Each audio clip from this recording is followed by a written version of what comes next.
मोअज़्ज़ज़ नाज़रीन, आज 20 रमज़ान मुबारक है। मुल्क भर में हमारे बहन भाई आज शाम एतिकाफ बैठने की तैयारी कर रहे होंगे।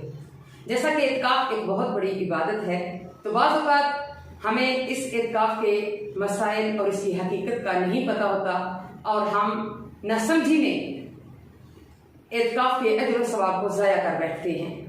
इन्हीं फ़िक़ी मसाइल को समझने और जानने के लिए आज हमने अपने चैनल पर एक बार फिर दावत दी है इस्तेमाल जनाब डॉक्टर मुफ्ती मोहम्मद हुसैन साहब को। डॉक्टर साहब, आपका बहुत शुक्रिया कि आपने अपने मसरूफ़ वक्त में से हमारे नाज़रीन के लिए वक्त निकाला। आइए उन सवालों के जवाब जानते हैं। अस्सलाम वालेकुम रहमतुल्लाहि व बरकातुहू। वालेकुम सलाम रहमतुल्लाहि व बरकातुहू। मुफ्ती साहब, मेरा पहला क्वेश्चन ये है कि एतिकाफ के लवाज़मात क्या हैं? बिस्मिल्लाहिर्रहमानिर्रहीम। बहुत शुक्रिया, आपने हमें दावत दी अपने प्रोग्राम में। आपने सवाल किया है कि एतिकाफ के लवाज़मात क्या हैं। इसका मतलब ये है कि एतिकाफ बैठते हुए हमें किन चीज़ों का लिहाज करना है, किन चीज़ों का ख्याल करना है और किन चीज़ों के साथ लेकर उनको चलना है। इस हवाले से ये बात समझने की ज़रूरत है कि एतिकाफ दर हकीकत कुछ उसूल व ज़वाबित का और एक मुनासिब अंदाज से पाबंदी के साथ बैठने का नाम है। वैसे आम हालात में भी आदमी नमाज पढ़ता है, मस्जिद जाता है, वहाँ रहता भी है, बैठता भी है, लेकिन वहाँ रहना बैठना एतिकाफ तब बनता है जब इंसान नियत करके बैठे और उसके उसूल व ज़वाबित का लिहाज करके बैठे। जैसे तवाफ़ हर वक्त हो रहा होता है, लेकिन उम्रे वाला तवाफ़ वो शुमार होता है जिसके अंदर नियत की जाए और इहराम की पाबंदी अपने ज़िम्मे लाजिम की जाए। पहले ऐसा होता था कि एतिकाफ बैठने वाले अफराद कम होते थे, लेकिन उनका बैठना ऐसे अंदाज से होता था, इस तरीके से होता था कि वो थोड़े अफराद के एतिकाफ बैठना भी ज़्यादा बाइसे बरकत होता था। एक, उनके दिल में खौफ खुदा ज़्यादा था, मसाइल को जानते थे और एहतमाम करते थे। आज हम बहुत दफ़ा देखते हैं कि हमारे बहुत सारे बहन भाई ऐसे हैं कि बिल्कुल मसाइल जाने बगैर वो एतिकाफ बैठ जाते हैं और उस लाइब्रेरी के अंदर एतिकाफ तोड़ बैठते हैं। आखिर में हम उन्हें हार भी पहनाते हैं, मुबारकबाद भी देते हैं, लेकिन हकीकतन वो एतिकाफ कई दिन पहले तोड़ चुके होते हैं। इसलिए एतिकाफ बैठने वाले पर लाजमी है कि एतिकाफ में बैठने से पहले वो जान लें कि उसे वहाँ बैठकर क्या करना है और किस तरीके से किन चीज़ों की पाबंदी करनी है। इसमें जैसे मैंने अर्ज़ किया कि सबसे पहले नियत शर्त है। अगर हम कोई नियत नहीं करते तो हमारा कोई भी अमल शुरू नहीं होता, यहाँ तक कि नमाज भी और रोज़ा भी। इसलिए सबसे पहले तो यह है कि 20 रमज़ान की शाम गुरूब आफ्ताब से पहले ख़वातीन अपने एतिकाफ की जगह पर बैठ जाएं और जो भाई हैं वो मस्जिद के अंदर जाकर मगरिब से पहले मौजूद हों और मस्जिद में दाखिल होते वक्त वो नियत कर लें कि मैं एतिकाफ सुन्नत की नियत कर रहा हूँ। यहाँ से एतिकाफ शुरू हो जाता है। इसके बाद इसके अंदर जो लवाज़िमात हैं, जिन चीज़ों का एहतमाम करना ज़रूरी है, उनमें से पहली चीज़ ये है कि इंसान एतिकाफ में दाखिल होने के बाद अपने एतिकाफ की जगह से या मस्जिद से बग़ैर ज़रूरत शरई या बग़ैर ज़रूरत तबीही के बाहर कदम नहीं रखेगा, बिल्कुल भी बाहर नहीं निकलेगा। अगर एक लम्हे के लिए भी एक कदम मस्जिद से बाहर निकाल लेता है, एक लम्हे के लिए मस्जिद से निकल आता है, फिर चाहे 10 रात और 10 दिन पाबंदी से ही क्यों न बैठा रहे, तो उसका एतिकाफ टूट चुका होता है।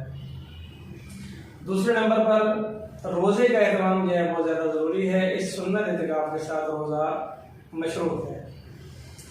तीसरे नंबर पर इस एतिकाफ को बाबरकत बनाने के लिए और मुफीद बनाने के लिए उन अमाल का एहतमाम भी करे कि जो एतिकाफ में बैठकर करने चाहिए। मिसाल के तौर पर नवाफिल का एहतमाम, तिलावत का एहतमाम, दुआओं का एहतमाम, दरूद पाक का एहतमाम और इस्तिग़फ़ार का एहतमाम। और इसके साथ साथ अगर बिलफर्ज इसके ज़िम्मे कुछ नमाजें वगैरह पहले से क़ज़ा रहती हूँ और यहाँ पर वक्त हो तो उसको काम में लाकर अपनी नमाज़ों को भी अदा कर सकता है। इसके साथ साथ जो अहम बात है वो ये है कि इस एतिकाफ में बैठने का एक अहम तरीन मकसद शब क़द्र लैलतुल क़द्र की तलाश भी होती है और उस रात की इबादत भी होती है। लिहाजा हर मुतक़िब इस नीयत से बैठे कि मैंने इस रात ताक रातों में जागना है, इबादत करनी है और जो शब क़द्र होगी उस रात इबादत करके मैंने शब क़द्र का सवाब हासिल करना है। जज़ाकल्लाह, बहुत शुक्रिया। अगला सवाल ये है कि किन वजूहात की बिना पर एतिकाफ टूट जाता है? इस बात को समझना बहुत ज़्यादा अहम और ज़रूरी है कि लाइनी के अंदर जब एतकाफ़ टूट जाए तो फिर इतने ज़्यादा दिन और रात मस्जिद में बैठने का कोई फ़ायदा नहीं होता। उसमें फुक़हा ने लिखा है कि दो चीज़ें ऐसी हैं, एक तबई ज़रूरत और एक शरई ज़रूरत। सिर्फ इनके लिए एतकाफ़ करने वाले को बाहर आने की इजाज़त है, वो ज़रूरियात पूरा करने के लिए। इसके अलावा अगर वो मस्जिद से बाहर आता है तो उसका एतकाफ़ टूट जाएगा। इसी तरीके से ऐसा भी हो सकता है कि अगर कोई बहन घर में एतकाफ़ बैठी हुई हो और शरई तौर पर उसका रोज़ा न रहे तो उस सूरत में भी जैसे रोज़ा टूट जाएगा तो साथ साथ जो है एतकाफ़ भी टूट जाएगा।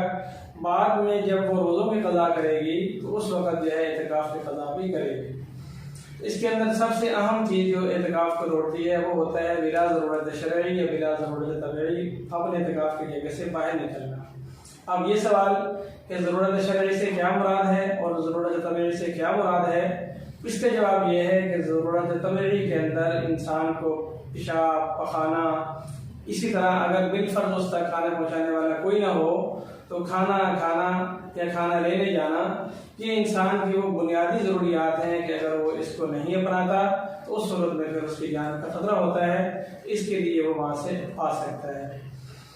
इसी तरीके से अगर कोई मस्जिद में एतकाफ़ बैठा हुआ है और वहाँ पर वो छोटी मस्जिद है, छोटा इलाका है, वहाँ जुमा नहीं होता तो इस शख्स की शरई ज़रूरत है कि जुमे वाले दिन जुमे के वक़्त इस मस्जिद से निकले और शहर की उस बड़ी मस्जिद में जाए जहाँ पर जुमा होता है।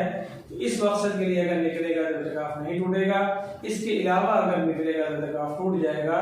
फुक़हा ने यहाँ तक लिखा है कि अगर एक आदमी का एक कदम मस्जिद के अंदर हो और एक कदम मस्जिद से बाहर रख ले, उस सूरत में अगर उसका वज़न जिस्म का बजाय मस्जिद के अंदर वाले पैर के बाहर वाले पाँव पर हो जाता है, इस वज़न का बाहर वाले पाँव पर आने के साथ इसका एतकाफ़ टूट जाएगा। इसलिए मस्जिद से बाहर निकलना बिला ज़रूरत शरई और बिला ज़रूरत तबई ये फ़ौरन एतकाफ़ को ख़त्म कर देता है। जो काम मस्जिद में मर्दों का है, बिल्कुल घर के अंदर जो एतकाफ़ की जगह बनाई जाएगी ख़वातीन के लिए, वही जगह और उससे निकलना जो है वो एतकाफ़ को तोड़ने वाला बन जाए। बहुत शुक्रिया। एक सवाल ये है कि अगर किसी वजह से एतकाफ़ टूट जाए तो फिर करना क्या चाहिए? जी, ये ऐसा हो जाता है बस औक़ात के इंसान अच्छी नीयत के साथ एतकाफ़ में बैठता है, लेकिन कभी उस पर ऐसे हालात आ जाते हैं जिसकी वजह से एतकाफ़ को बाक़ी रखना उसके लिए मुश्किल हो जाता है। मिसाल के तौर पर कोई ऐसी बीमारी आ गई कि जिसकी बिना पर फौरी तौर पर मस्जिद से निकलकर अस्पताल में दाखिल होना ज़रूरी हो जाता है, अब इसी सूरत में लाज़िमन एतकाफ़ तोड़ना पड़ता है। इसी तरीके से फुक़हा ने ये भी लिखा है कि बिलफर्ज अगर मस्जिद मुनहदम हो जाए, कोई ऐसा हादसा पेश आ जाए, ऐसी सूरत पेश आ जाए कि मस्जिद में रुकना नामुमकिन हो, तो ऐसी हालत में भी जब बंदा मस्जिद से निकलेगा और उस वक्त मस्जिद से निकलना लाजमी होता है, लेकिन इसके बावजूद एतकाफ़ टूट जाएगा।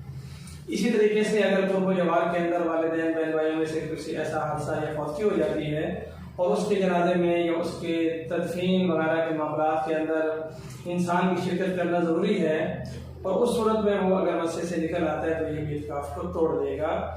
इसी तरीके से अगर ख़वातीन के लिए कुछ मखसूस वक्त शुरू हो जाता है, उस सूरत में जैसे उनसे नमाज ख़त्म हो जाएगी, रोज़ा टूट जाएगा तो साथ ही उनका एतकाफ़ भी टूट जाएगा। तो बहरहाल ऐसी कोई भी वजह जिसकी वजह से एतकाफ़ टूट जाए या एतकाफ़ तोड़ना पड़ जाए, दोनों सूरतों में एतकाफ़ की क़ज़ा करना लाजिम होता है। बस फ़र्क ये होगा कि एतकाफ़ तोड़ेगा तो साथ साथ गुनहगार भी होगा और अगर जानबूझकर ऐसा नहीं कर रहा, मजबूरन करना पड़ा है तो फिर गुनहगार नहीं होगा, लेकिन दोनों सूरतों के अंदर उसके लिए क़ज़ा करेगा।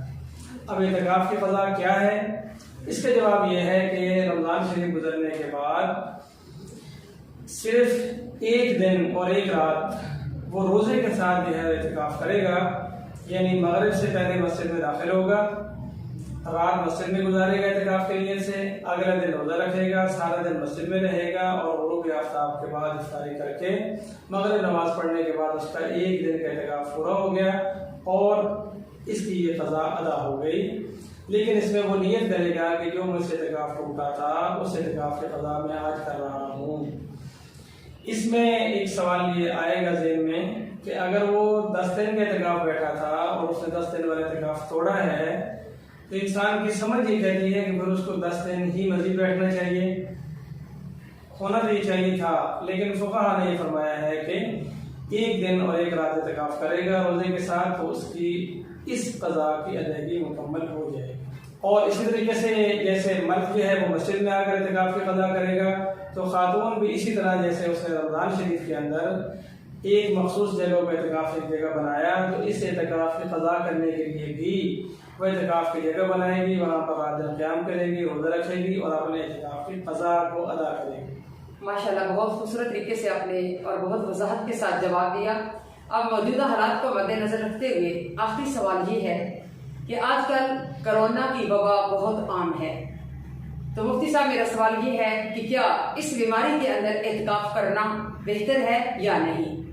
इस वक्त ये सवाल काफ़ी पूछा जा रहा है, और जैसे हालात हैं और फिर उसके बाद मसावत हुकूमत की तरफ से पाबंदी होती है, तो जो एतिकाफ का शौक़ रखने वाले लोग हैं उन पर ये सवाल होता है कि हमें क्या करना चाहिए।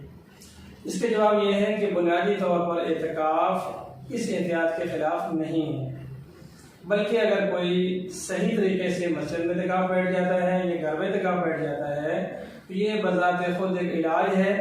इसलिए कि कोरोना बीमारी के अंदर जो सबसे पहली चीज़ है वो है एहतियात और परहेज़ और आइसोलेट होना।